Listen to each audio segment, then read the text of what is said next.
The Samsung Galaxy S26 Ultra is shaping up to be a flagship powerhouse, blending refined design with major spec upgrades. It's expected to feature a massive 6.9-inch AMOLED display using advanced color-on encapsulation technology for higher brightness and improved efficiency. Powering the device will likely be the Snapdragon 8 Elite Gen 5 or Samsung's Exynos 2600, delivering next-gen performance and expanded AI capabilities.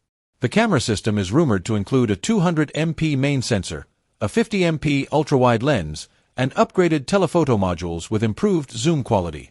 Its battery capacity should remain around 5,000 mAh, but with faster 60W wired charging for quicker top-ups. The design is expected to be slimmer and more premium, potentially under 7mm thick, and may include newer features like Qi2 magnetic wireless charging. The S26 Ultra should ship with Android 16 and Samsung's latest One UI, with an anticipated launch in early 2026.